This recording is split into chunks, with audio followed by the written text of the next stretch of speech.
Jai Shri Krishna, Dr. Rupa, it's so nice to see you. You're the first participant. Thank you for being on time. So we will wait for the next couple of minutes till 11:30, that is, to start the session for a few others to join in. I hope you are doing well and everybody known to you in your family is doing well too in these times of crisis.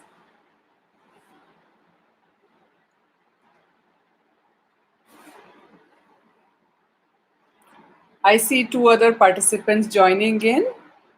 Hare Krishna to those of you who have joined. Please type in something on the chat box so that I know who all are there online.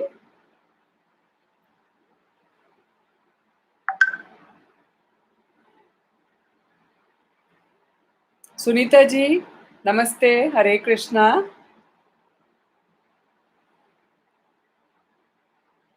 Dr. Rupa is also already with us, and I can see one more person. I'm not sure who that is.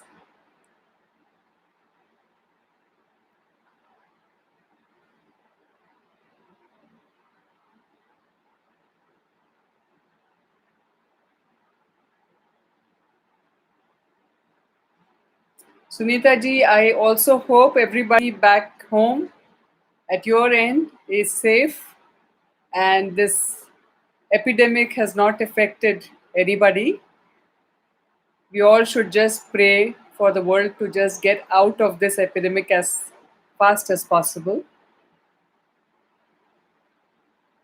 We are waiting for one more minute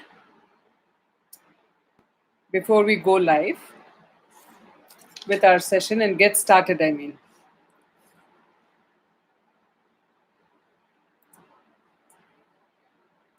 If you both have, thank you, Rupaji. Good to know you are doing well. May God bless you. Uh, if you too have any questions, you can actually type them in. I can make a note and get to that as I do in the second half of the session.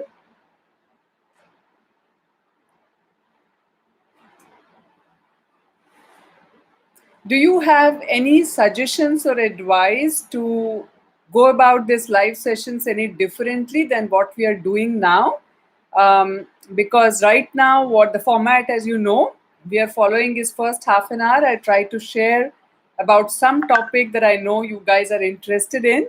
And then in the remaining half an hour, I take up the questions that are posted live on the chat.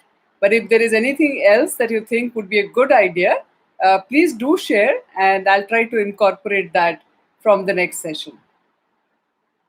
Sunita ji, good to know that you all are also doing well. Yes, everything so far so good at my end too, with God's grace. So it's 11:30 now, so I will not make you both wait for being there on time. We will get started. Thank you once again for being on time. It really helps. So, friends, today what I'm planning to do is in the first half, that is half an hour, I plan to read out a bit more about Shraddha. If you remember in the very first session, we were asked by one of our partners to talk about it a bit more. And we didn't have enough time to cover karma yoga, Shraddha, everything in the second session.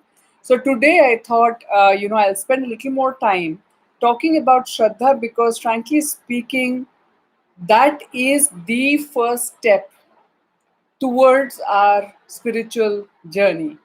And if we can get that right, then I think we have made a great start, and that will help us going forward in every way that I know of, right? So I have marked a few sections from this Bhagavad Gita, which I will just read out one by one. It's really, really interesting. So, the development of transcendental love begins with Shraddha or faith. Shraddha leads one to associate with spiritually advanced persons, that is sadhu sangha. In the association of sadhus, one receives shiksha or instructions on how to approach the absolute truth, and gradually one is initiated into this process. This is called bhajan kriya. It's very interesting when we are reading these things to make note of the meaning, the real meaning of some of the words that we use so randomly, so often in our lives. For example, like bhajan, kirtan, bhajan. We all use that to talk about just some devotional singing. But when we hear these kind of things in the scripture, we know that the word bhajan, that the word shraddha have a lot more meaning to it than how we refer to it normally. So, this part I read from chapter 4, and then I'll go to the second segment I have marked, which is in chapter 6. And this is, these are a few verses starting from verse 37. And in this, we can hear first Arjuna asking some questions, and Krishna is responding to him in related to the topic of Shraddha. Arjuna said, O Krishna, what is the destination of a person who has faith but cannot control his mind by the process of yoga and does not attain perfection? O mighty armed Krishna, does such a person, being both confused on the spiritual path and having no shelter, become lost like a scattered cloud? O Krishna, only you can completely remove these doubts of mine and no one else. Bhagavan Sri Krishna replied, O Partha, such a person does not meet with destruction either in this world or the next. One who performs acts of virtue never suffers misfortune. One who falls from the practice of yoga attains the celestial planes of the pious and dwells there for many years. Thereafter, they take birth amongst humans in a noble and prosperous family. Otherwise, they may be born into a learned family of yogis. Certainly, such a birth is rarely achieved in this world. O descendant of Kuru, regaining their knowledge of yoga from previous births, they again endeavor to attain success. Due to the practice of their previous life, they are automatically attracted to the yoga process. Simply by inquiring about this system of yoga, one transcends the rituals of the Vedas. By sincere endeavor, the yogi is then purified of all contamination and achieves perfection after many lifetimes. He attains the supreme destination. Why I read this segment of chapter 6 is because what we understand from this is if we can have that Shraddha faith and start on our spiritual journey with whatever we can do, because we have to start the journey from wherever we are in life. If in the journey of life, it's like, think of it like a university. Some of us are in preschool, some of us are in primary, some of us are in high school, some of us are doing our degrees, and some of us are in post graduation level, and some are doing doctorates. Now, if I am, practically speaking, a student of grade 4 and I come across the teachings that are relevant for a doctorate student, I simply will not be able to relate to that. That does not mean that what that teacher or master is sharing and is relevant for a doctorate student is not right, but it may not be right at this point of time for me based on where I am. So this is just an example. And the same will be true for the doctorate student. He has already over lifetimes come there where he is or she is. And then if that person comes across a guru or a master whose teachings seem relevant for who is for people who are in grade 4 or high school. This person may feel that there is nothing great that he's getting to hear. He already is convinced about this and he's looking for some higher truth. So this is correct. So we need to therefore be very, very, very clear and be connected with ourselves and be very honest and humble in realizing where we are and start our journey from there. And when we go to a spiritual institution like a school or a college where we get to learn and where we meet a guru or a master or an expert, then we need to actually make our inquiries humbly in the way we need to make, and then see whether that master or expert or that institution is a right fit for us based on where we are. Whatever said and done, it is extremely critical to go forward in our journey. Once we begin with, we have to have Shraddha, and then to continue our journey also, we need to have Shraddha. So, Shraddha is really such an important thread that takes us along from the beginning till the end, as we will see in some of the sections I'm going to read further. The next part I'm going to read from chapter 9. First, it is important to understand that Shraddha is not to be confused with the belief or mundane faith that is usually associated with a particular religion, such as Judaism, Christianity, Islam, Buddhism, or Hinduism. Christian faith, Muslim faith, Hindu faith, etc. implies a belief in a particular set of moral ideals, myths, superstitions, and dogmas, but Shraddha is something entirely different. By the way, before I continue reading this particular segment, I want to clarify that this is from the commentary section of chapter 9, written by my Guruji, Swami Bhakti Gaurava Narsingha Maharaj. And I found this very relevant and appropriate for our understanding. So I'm taking some segments from his commentary. Some others, as I read before, are directly the verses translation. Now, therefore, we hear of these kind of religions and even the word Hindu for that matter. As I had said right in the first session, there is no mention of the word Hindu or Hinduism anywhere in any Vedic scripture, and that is true. This is only mentioned as part of the commentary. So I continue the commentary part. Shrad dadhati iti shraddhaha, which means that which leads to truth and self realization is known as Shraddha. Shraddha is developed by association with saintly persons who are self realized and free from the contamination of material nature. In such association, the conviction develops that by surrender and taking shelter of Krishna, all other purposes are served. Without such Shraddha and fixed determination, one cannot follow the path of Bhakti Yoga.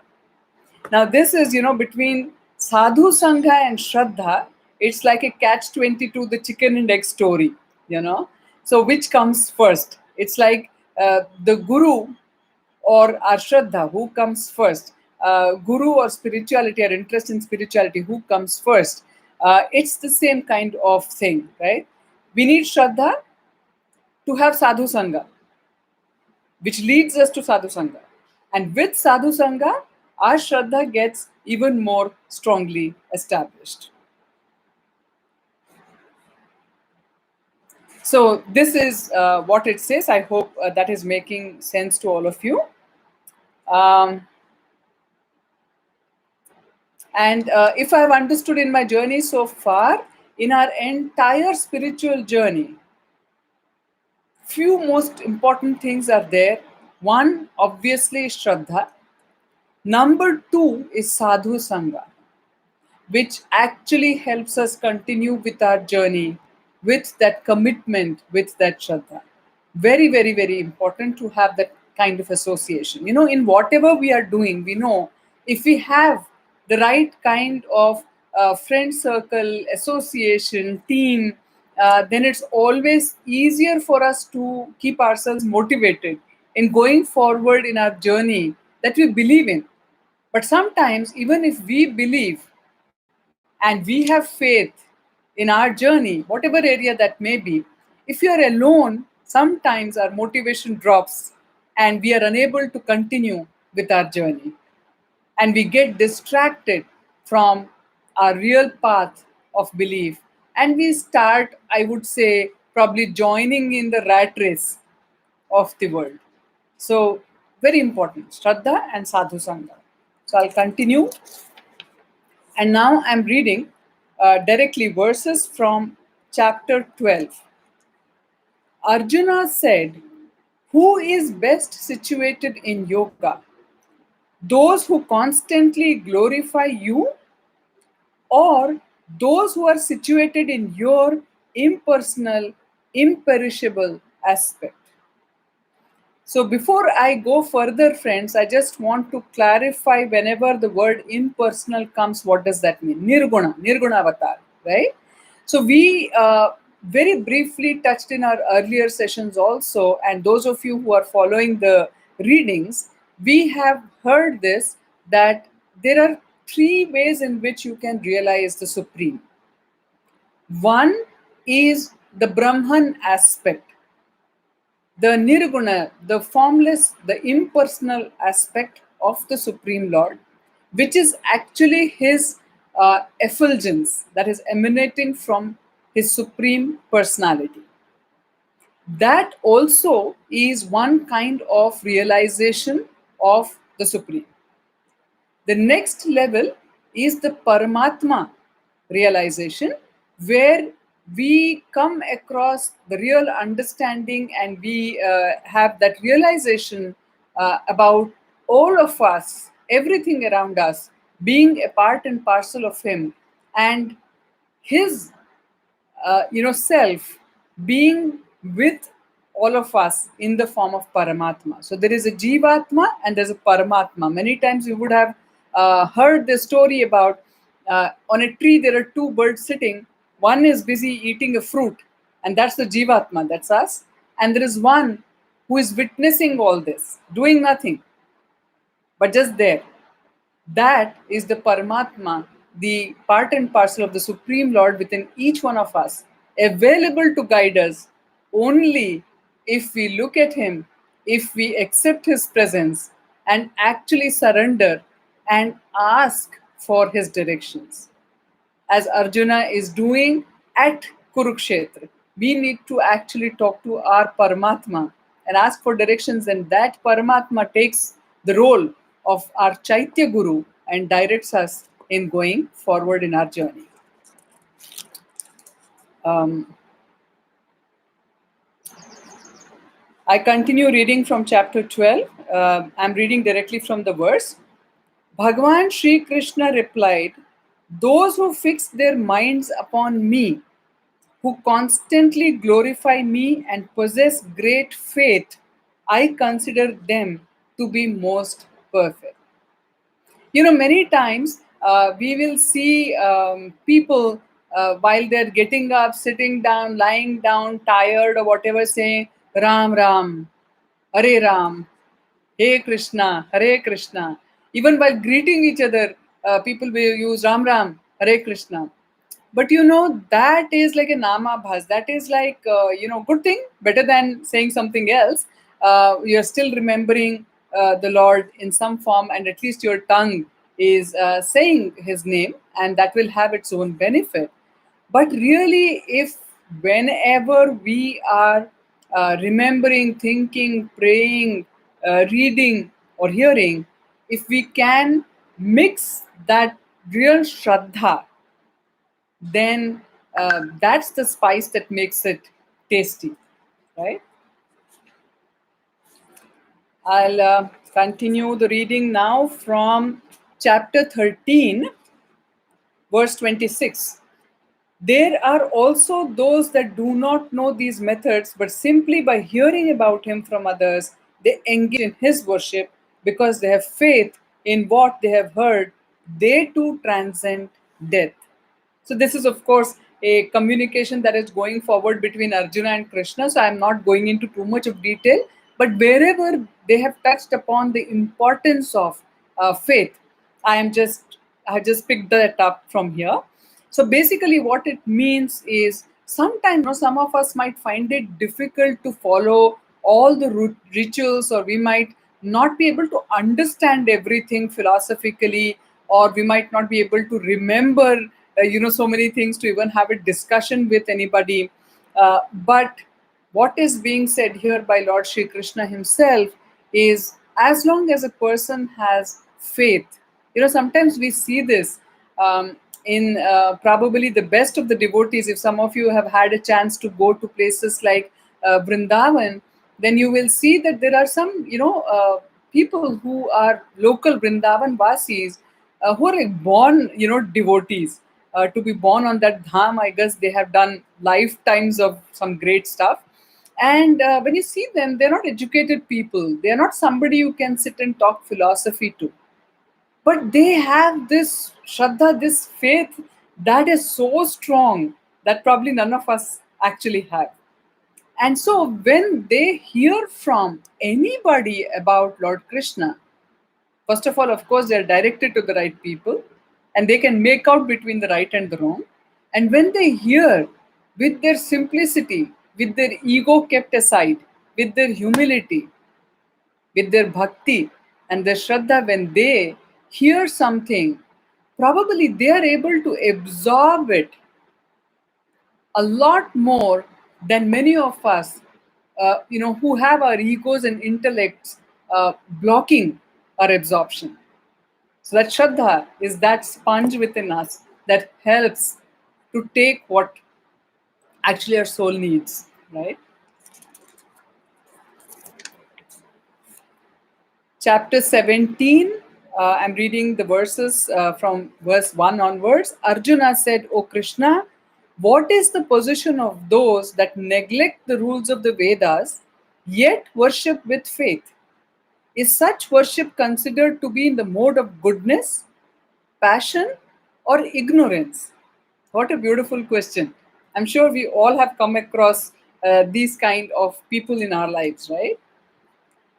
Bhagavan Sri Krishna replied, the faith of the embodied living beings is of three types: goodness, passion, and ignorance. That faith arises from their own nature, from impressions of previous lives. Please hear about this. What a beautiful statement. So that means he's almost talking of how our DNA impressions are created from lifetimes of whatever karma we have been doing, and how that creates a particular kind of character and a mode of nature, material nature, that we reflect and we actually possess. And he continues, O Bharata, according to their consciousness, all living beings develop a particular type of faith. Indeed, a person is made of his faith. Wow. So when you talk about the relevance of Shraddha, Lord Shri Krishna is saying that we are made of our faith. Our consciousness, our past karma results in the kind of faith we have, and we do whatever we do according to that faith that we have. So it's as important as that. I have a couple of more marked segments which will probably be perfect for me to stop talking from my side till 12 o'clock. And I see that you have posted some amazing questions. I will definitely come to that by 12. Um, I am sorry that some of you are not able to hear me properly. I'm not very sure what is the issue. It may be related to the net connection. It has not been very great. But I just want to let you all know that once we finish our live session, if you go back to the same link, then you will be able to see the recording of the session online. So you will be able to hear me again. So you can please do that, and I hope it really helps. I'm so sorry. I'm trying to get a better connection, and which I will probably do very fast as soon as all this lockdown situation comes to normalcy. Till then, please bear with me. So I'm continuing the reading now on Shraddha from chapter 17. Um, okay, so this is, O Partha, any sacrifice, austerity, charity, or activity that is performed without faith is known as asat or false. Such activities bear no auspicious results in this world or the next. That means in our entire spiritual journey, if we are doing the rituals, following the rituals, or doing what is right to be done as we understand, but if we are not doing it with the right kind of Shraddha, then Lord Shri Krishna is clarifying that that will not bear the fruit that it's meant to bear. And the final segment I'm reading from chapter 18, which is the last chapter of Srimad Bhagavad Gita. And I'm reading the verse 71, one of the last verses here. Those who hear this sacred conversation with transcendental faith and without envy will achieve perfection and reach my auspicious abode. What a relieving statement. So I think, I got my answer of what Shraddha is. I said that probably there is no word in English that properly describes the word Shraddha, but the closest one could be faith. But I think here I find the words transcendental faith. That probably is the right, translation for the word Shraddha. And I like the fact that Sri Krishna is, promising that anybody who even hears this conversation mentioned in Srimad Bhagavad Gita with the right kind of Shraddha will achieve that spiritual perfection required. And that perfection is basically to go back to our constitutional position of being a servitor of our Supreme Lord. We were simply created to serve Him, simple, full stop. It's like many of us are like that fish in the water that thinks a pup or a dog owned by a owner giving, putting nice clothes and a collar and giving food to eat is so much more happier than him lying all alone in the pond by himself, that he desires to be in that position. And funnily, because each one of us is so powerful, all our desires come true. And imagine the fish with a collar and some nice clothing getting fed, even in the nicest way, in a aquarium in somebody's house. Only after getting there one realizes that that's not the place one wanted to be. That fish was so much more happier in its natural condition of being in a water body naturally. There is nothing that can replace that. So our natural constitutional position is to be with our creator Lord Shri Krishna in his auspicious spiritual abode, which is called Goloka. And we are supposed to be there serving him. And unlike the service to other masters in this material world, that is something that provides the most blissful position for us, because simply, as I said, we were created for that. So when we do what we are meant to do, there is absolutely no conflict in our being, and that is the most blissful state we can be. And Lord Shri Krishna is saying that if we can just hear this text, this conversation between Lord Shri Krishna and Arjuna with absolute Shraddha, then he is guaranteeing us our spiritual perfection, going back to Godhead, to be with him in his auspicious abode. So, friends, I hope you liked the reading today. It was so nice for me even to prepare for it and to read it along with you.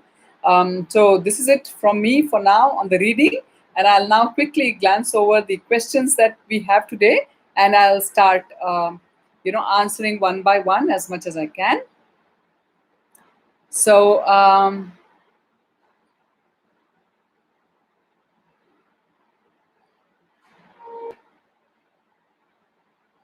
okay.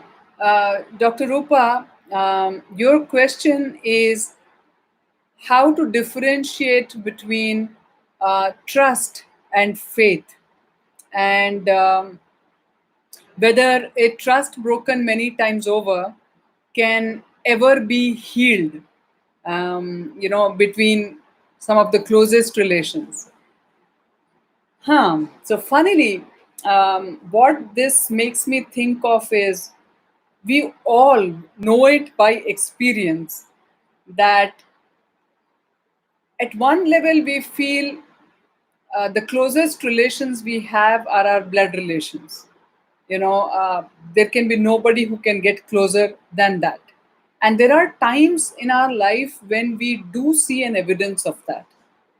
But there are many, many other times when we feel our friends are so much better and forthcoming than our own blood relations or the closest of the relations that we have in times of need, etc., etc. We also see that we probably heartbroken much more by our closest relations or by our blood relations than anybody else.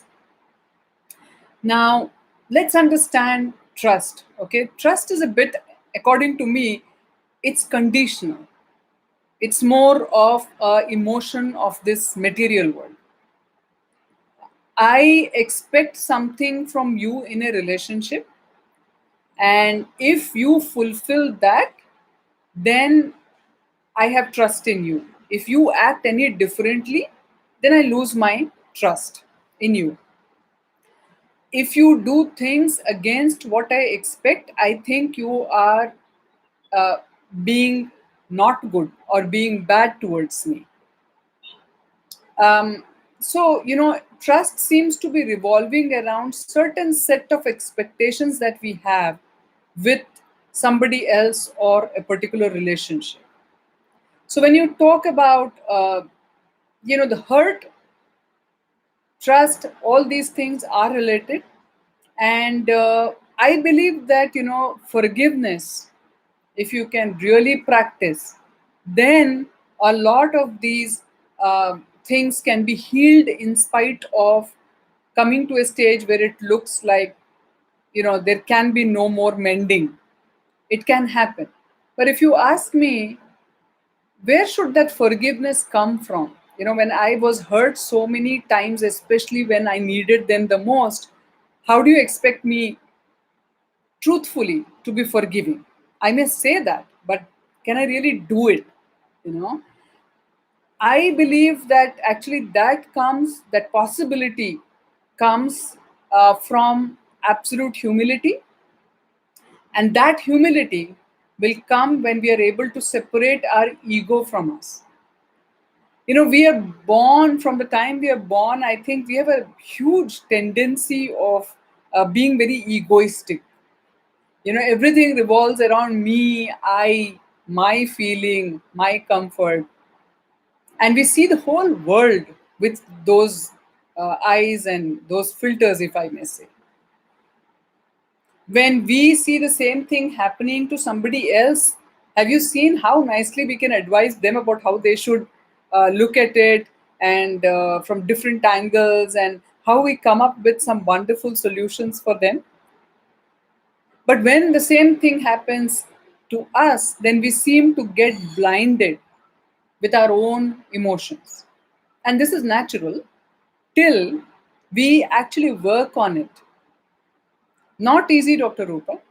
Very difficult to, rightfully do that.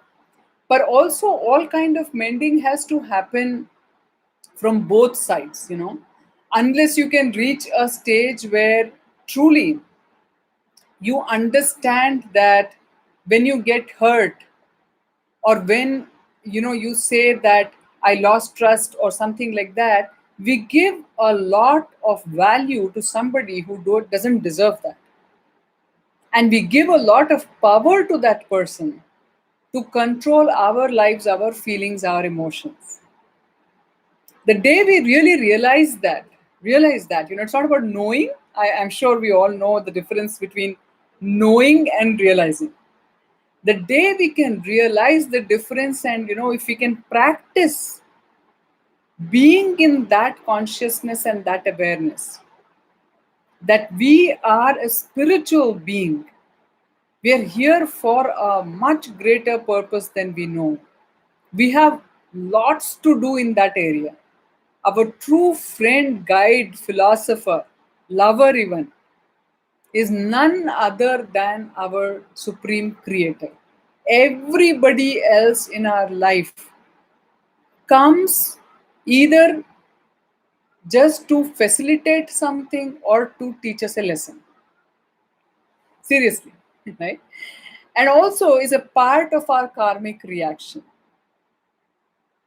So when we stop judging and giving that power away and taking things so seriously, with relationships that are actually not very permanent, and when we know that our expectations are probably at the wrong place with the wrong people for the wrong things, then we may be able to correct ourselves. So when we talk about these things, it also kind of reminds me of what we know as a circle of influence.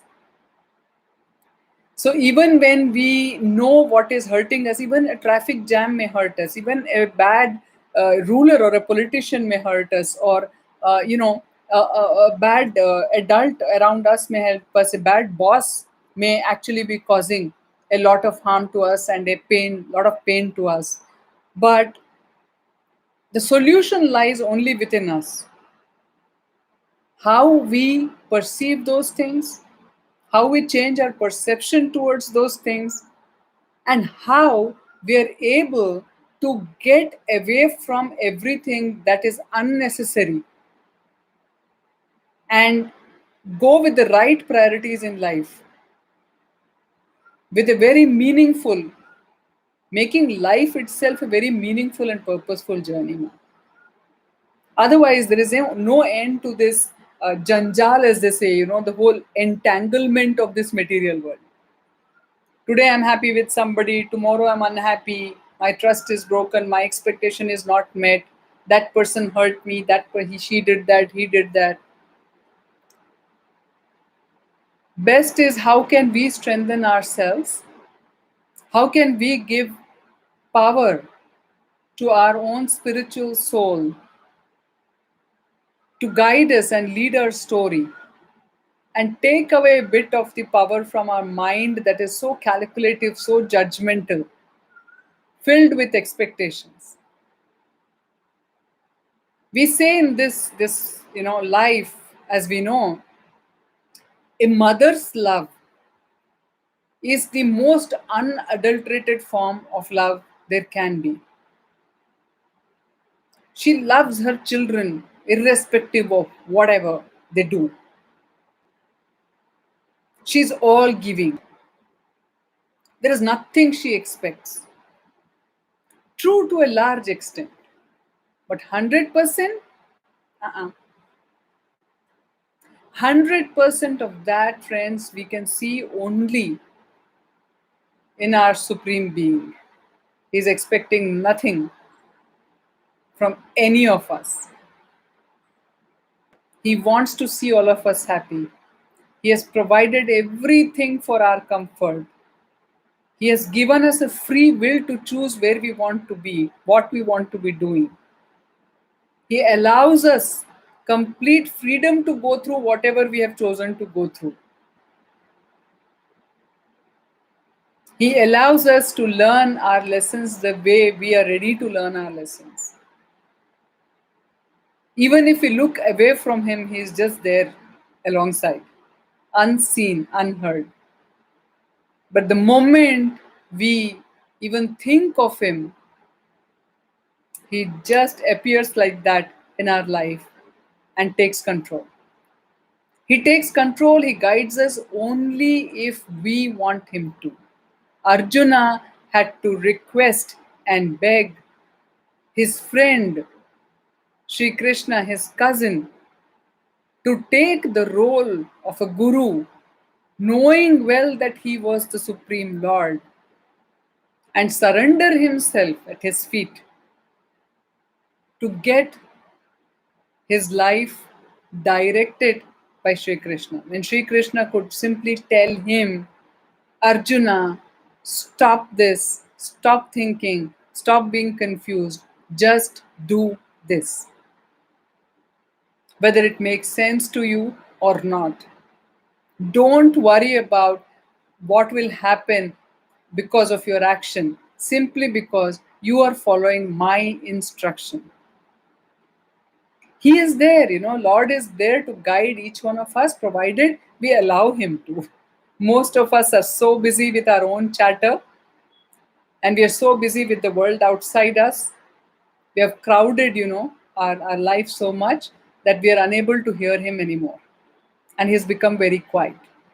We need to allow Him to feel alive again within us and drive us as His child who has lost way and get us back to His place where there is no conflict. In that Goloka, there is no conflict of any such kind we are talking about.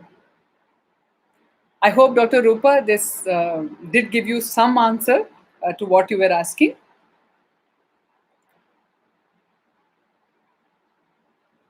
So a little bit more on that is like difference between faith and trust. I hope it's obvious from what I spoke. Faith, what faith is more about unconditional, transcendental, spiritual. I think I would call that faith. Sometimes, we don't know why we like what we like. We connect the dots later, but we just know it from right down from our gut that that's right. That's what I want. That's where I should be. Nobody might agree with us because they might be looking for logic, and we ourselves might not know the logic. So I just want to share one example that I get reminded of at this point. When I was deciding to take Diksha from my guru, I was initially very confused because the moment it was, very, very, I would say, an experience that is difficult to explain in words, but I'll just try. The moment I even heard about him in a context, my guru, there was something from within me which just kind of said, this is it. I didn't know what that means, but that was the kind of it was like a settlement, it was like a judgment. This is it, what you were looking for, this is it. And then I don't even know I knew how to say what I was looking for, but true that I had a very deep desire to find a guru who can tell me what truth is, what is life, why are we here? Where are we headed? What are we supposed to do in this life when all such difficult situations come? I really didn't know. And I was looking for a guru. But I really didn't know how to look for a guru. So then the next step was when I started, hearing his classes, when I started reading some of his books, I met some of his disciples. I got more and more convinced that I also want to go and surrender myself and dedicate myself at the feet of my guru and allow him to take charge of my life as the representative of the Supreme Lord. But you know how it happens when you want to do that. Your mind is telling one thing, your heart is saying something else. So actually, I went and asked somebody that I was pretty close to, who was one of the senior disciples of my Guruji, what should I do? Should I hear what my mind says or what my heart says? I'm really torn between the two. And the answer I got was astonishingly that I should wait till both say the same. And I thought, oh my God, I asked the wrong person. He doesn't know what to say, so he's saying something for the sake of saying. While my mind said this, somewhere deep down, I knew this dialogue was, heavy, and I needed to go deep into what he was saying. So I just heard it. I didn't say anything anymore. But only over a period of time, when I still continued going and doing whatever I could do, I realized that, I thought mind, which is so logical, and heart, that is so emotional, would never say the same thing. But a stage came in my life when first my heart just asked me to go and surrender and take the responsibility of whatever happens because of that surrender. Because I had Shraddha, had developed that Shraddha, had got the gift of that Shraddha from my Guru and the Vaishnavas, who I could associate with because of the Guru. But then, as that happened and I made that decision, I can't tell you how I could find my mind also coming up with all the logical explanation, because by then, in the 2 to 3 years, I had also gained a lot of understanding and knowledge to support what my heart was saying. So when I went and spoke to my family and made my decision known to them, strangely there was no conflict anymore within me. There was no confusion. My mind and heart indeed were saying the same thing. So that is, Shraddha. Shraddha is so powerful. Can completely uh, take our life to a different level. Trust is very material. Expectation, trust, Shraddha beyond any conditions attached. So, okay. So I am glad, Rupaji, you liked the answer and it made sense to you. I'm so sorry that even you are not able to hear uh, properly. So I just request, maybe later on try to see the recorded version if it is better. I hope so. Otherwise, by next Sunday, I will try to see if I can use some other format, like a Google Live or a Zoom or something like that. Just bear with me this one time. um, okay. uh, I am being asked, again, I'm sorry, I forgot. Is it Aarti you said, Miss Bangalore 79? I'm sorry, I forgot what name you said actually you had. But basically you are asking, how do you maintain integrity? Integrity is um, the basic character that we have as a part of being human.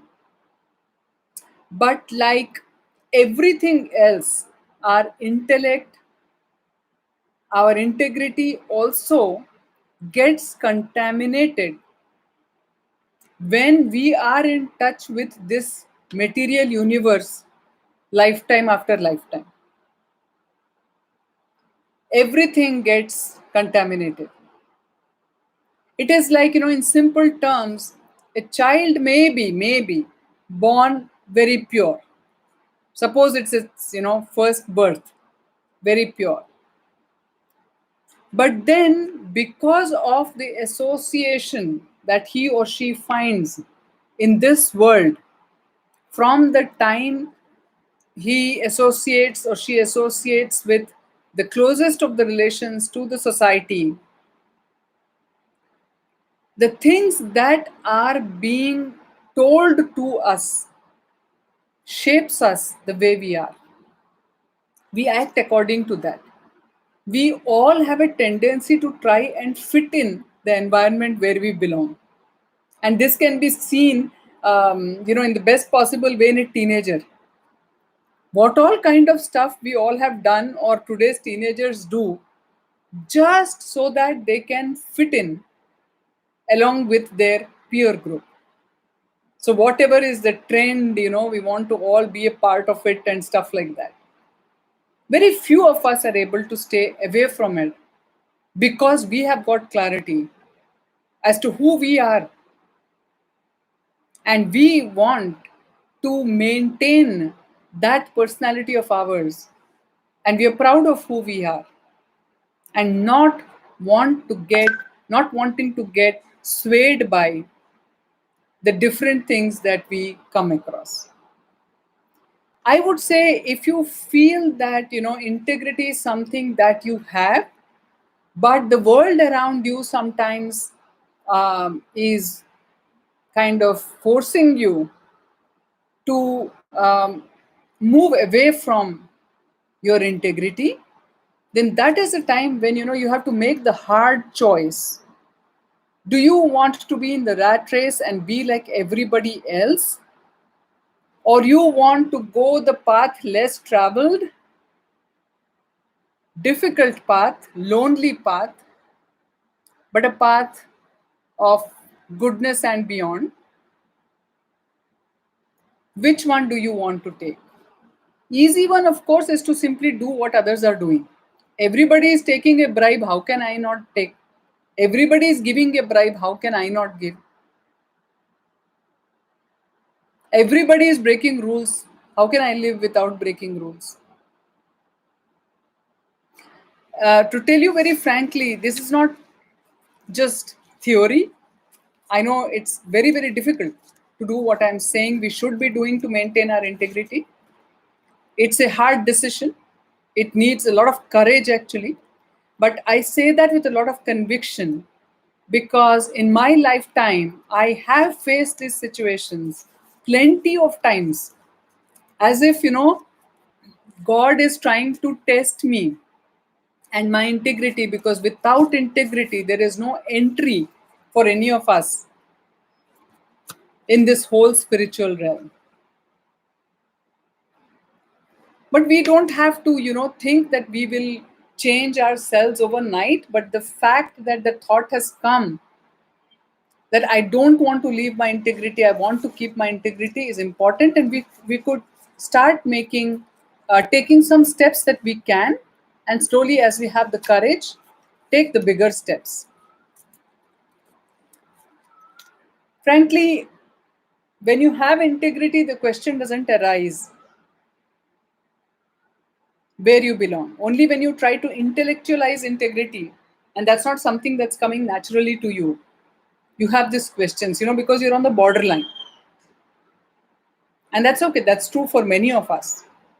Over a period of time, when you understand the relevance, so, most important thing is for all of us to begin with, we should become conscious of what is life, who are we, what is our purpose, where have we come from, where are we going, why are we here. Once we have absolute clarity on this, the rest of it actually falls in place. We don't have to make too much of an effort. Yes, but you have to go against the flow of the material world to transcend to the spiritual world. You have to swim across, you have to swim against the current. That's how it will be. I have resigned from multiple, corporate jobs because at one point or the other, especially as I came to senior positions, I had to make this decision. Do I want to retain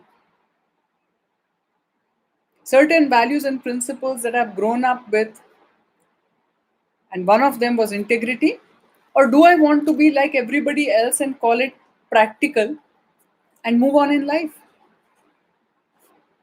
I took the hard way, and I faced what I had to face because of that. A lot of hardships. It's not easy. But you know what? I would rather face the hardships in this material world and try my best to reduce my time on this miserable plane and go back to a plane where I belong, rather than simply try to prolong my comfortable stay here, to realize at one point or the other that it was all a waste. Remember, we all have used the power of free will that we were given at birth when we really got, came into existence by the Supreme Lord. We were all born on that marginal plane. There is a spiritual plane, material plane, and there's a marginal plane. All the jivas, we were born there, and ideally, we were supposed to move up in the spiritual plane to be engaging ourselves in service of the Supreme Lord, our Creator. He created us. We create stuff for some reason to help us in some way. Our Creator also created us for a purpose. We need to understand that. However, He gave us the free will to do and choose as we wish. He did not force us to be this way or that. He made us intelligent beings and He gave us this freedom. And as we know, any kind of freedom can be used or misused. Many who were, I would say, used their free will in the right manner, using the right kind of intellect, they moved up to the spiritual plane and they have never come down. They will not come down. 3/4 of, the souls created went up straight there. So that spiritual realm is a far bigger space than the entire material world with, so many galaxies and universes as they exist. This is only 1/4. Some of us did not want to go there and wanted to come to a plane where we can be the lords and we can lord over the material universe. So we were given the choice, we took that, we have come here. But at some point we realized we are like that fish I was talking about, who wanted to be a pet dog, only to realize later that that desire itself was not right and would give anything to go back to its natural environment. So we all have at some point to realize that we need to get out of here. This is not our place. We have come here with a wrong assumption, wrong expectation. And the day we realize, the earlier we realize, the better it is. But everybody will realize at some point or the other. And then we need to make our journey and then live the life that we are here with principles, with values, including integrity, at whatever cost. So many people say, find a purpose to live for. I would like to say, let's find a purpose to die for. If we can find that, nothing will be impossible. And once we make that determination and we go forward, the universe, the Lord, is the kindest of all, and He will take 4 steps for every single step we take and make our journey feasible and possible in spite of everything that seemingly will be going against us. We cannot, on our own, swim against the tide of this material world, but with His support, we can. So that's all I would like to say. I hope that gives you the answer. So friends, with this, we have kind of come to the end of this session. So if there is just about 4 minutes to go before we end the session. If there is anything else that anybody wants to ask, we can go for that. Otherwise, I would look forward to seeing all of you next Sunday, again from 11:30 to 12:30. And any questions that you have, you can post on WhatsApp. Any ideas, suggestions also welcome. So thank you. Those of you who wish to now end your session can actually quit. Hare Krishna, Dr. Rupa. I'll see you again next week.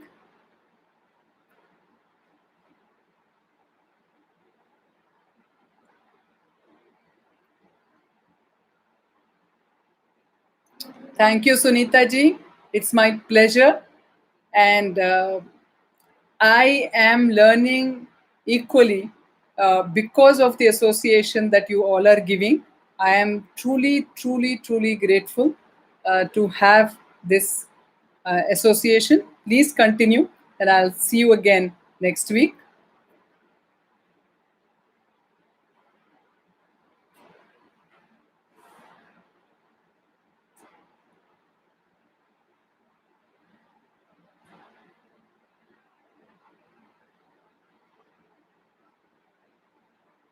Okay, so I think we will end the session, friends. Hare Krishna.